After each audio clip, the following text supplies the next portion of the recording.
1950년대 소련과 체제 경쟁을 이어가던 미국은 그들을 압도할 수 있는 고성능의 전투기를 개발하기 시작했고, 그래서 탄생하게 된 것이 F4 팬텀이었습니다. 당시 미 공군은 팬텀이 대형 기체여서 기동성이 부족하기는 하지만 공대공 미사일을 장착하고 있기 때문에 원거리에서 적기를 충분히 격추시킬 수 있을 것이라 판단했습니다. 하지만 베트남 전쟁에 투입된 팬텀은 초기 공중전에서 큰 어려움을 겪었습니다. 미군 지휘부는 아군에 대한 오인 공격을 줄이기 위해 적기인 것을 명확히 확인한 후에 미사일을 발사하도록 했으며, 그러한 이유로 팬텀은 자신의 장기인 원거리 공격을 실시할 수 없었습니다. 또한 당시 미사일의 성능은 적기의 직후방에서 발사되어야 명중률이 높았기 때문에 팬텀은 상대방의 꼬리를 잡기 위해 전통적인 근접 항공전 방식인 도그 파이트를 벌여야만 했습니다. 이에 미국의 항공 분석가들은 팬텀과 같은 육중한 전투기 대신 크기가 작으면서도 기동성이 우수한 경량급 전투기가 필요하다는 의견을 제시하기 시작했습니다. 1970년대 소련에서 마하 3의 속도를 가진 미그 25가 등장하자 미국도 이에 대응해 속도와 기동성 등 모든 면에서 우수한 전투기인 F-15를 개발하기로 했지만 비싼 가격과 유지비로 인해 그들의 모든 전투기를 F-15로 대체할 수는 없었습니다.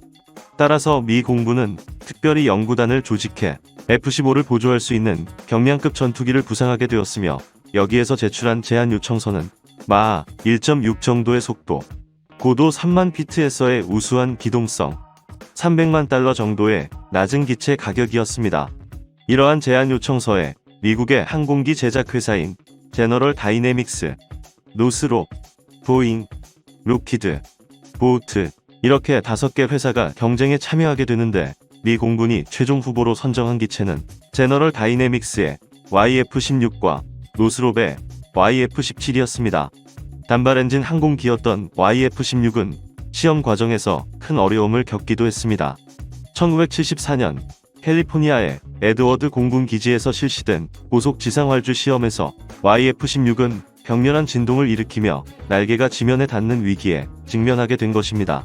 이에 시험 비행 조종사였던 필 오스트리처는 기지를 발휘해 항공기를 그대로 이륙시켰으며, 이로 인해 YF-16은 예정되지 않았던 첫 비행에 성공하게 되었습니다. 이후 오류를 수정한 YF-16은 F-106과 F-4 팬텀, 심지어는 소련제 전투기인 미그-17, 미그-21과도 모의 공중전을 벌여 압도적인 성능을 보여주었으며, 이로 인해 1975년 경량전투기 선정 사업의 최종 승자는 YF-16으로 결정되었습니다.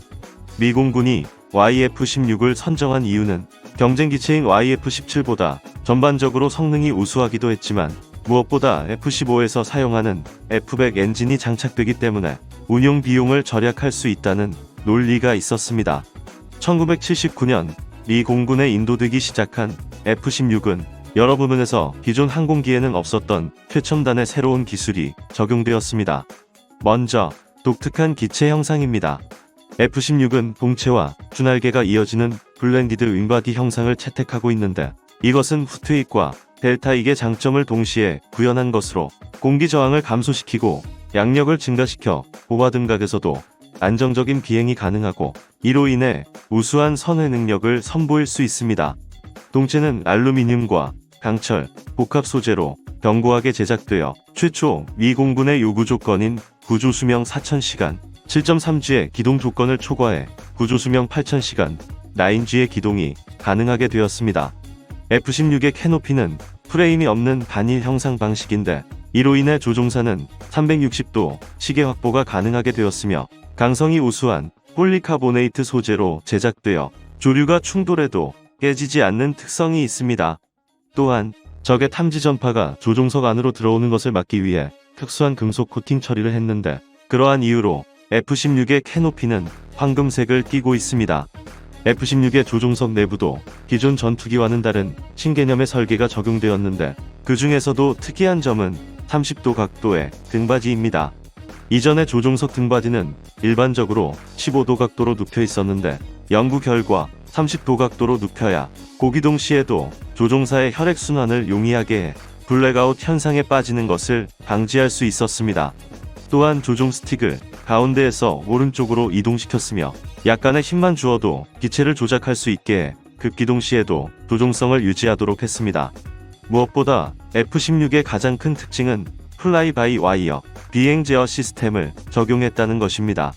나사의 아폴로 우주 계획에 적용되었던 이 기술은 전투기로서는 F-16에 최초로 채택되었으며 비행 제어 컴퓨터가 초당 수천 회의 조정값을 항공기로 보내 안정적인 비행을 유지하도록 도와주는 방식입니다.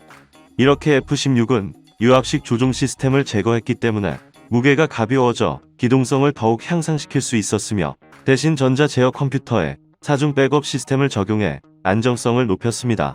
F-16은 현재까지 4,600여 대가 넘게 생산되며 서방 세계의 베스트셀러 전투기로 자리매김하게 되었습니다. F-16이 큰 인기를 얻게 된 것에 대해 미국의 항공 전문가들은 이 전투기의 손쉬운 확장성을 가장 큰 이유로 들고 있습니다.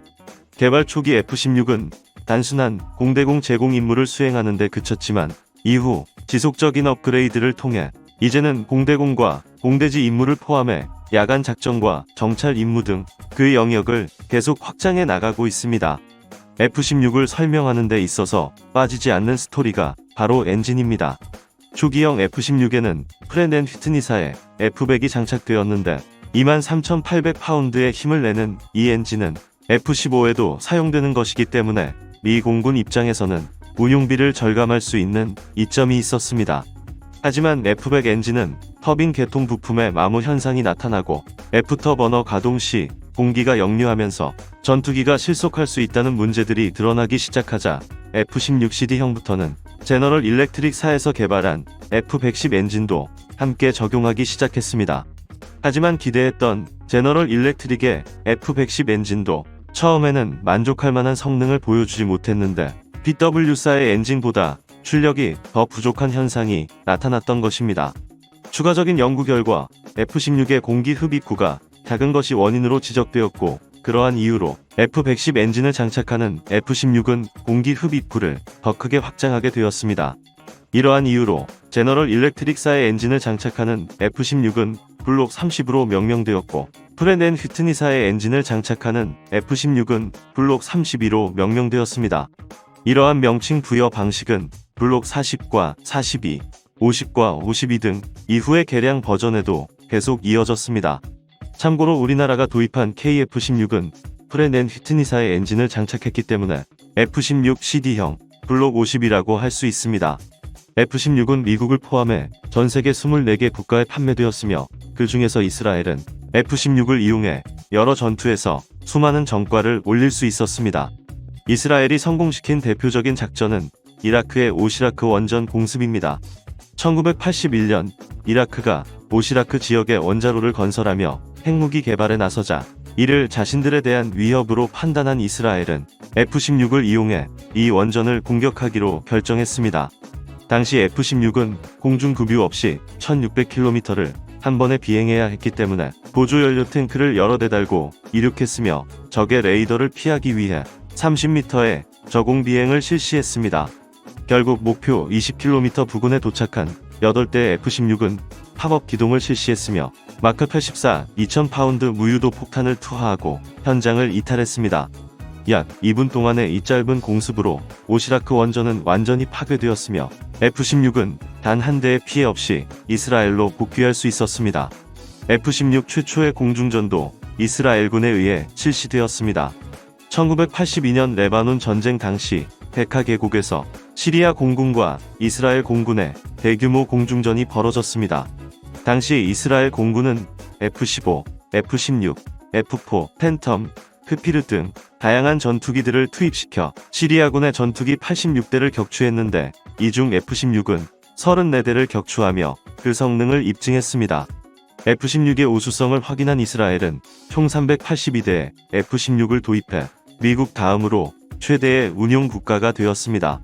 F-16은 1991년에 벌어진 걸프 전쟁에서도 큰 활약을 했습니다. 총 248대가 투입된 F-16은 전쟁 기간 중 1만 3천 소티를 비행했으며 이를 통해 1만 1,700개의 표적을 파괴할 수 있었습니다.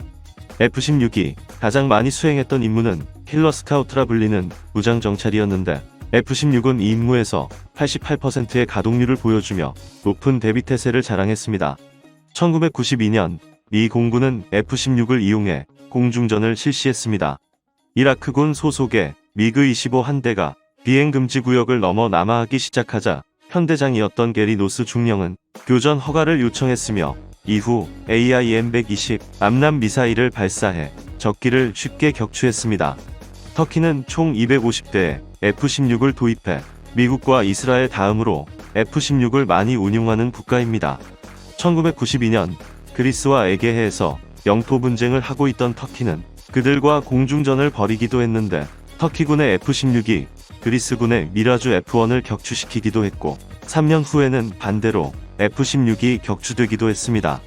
2006년에는 터키군의 F-16과 그리스군의 F-16이 격돌한 사건도 있었습니다.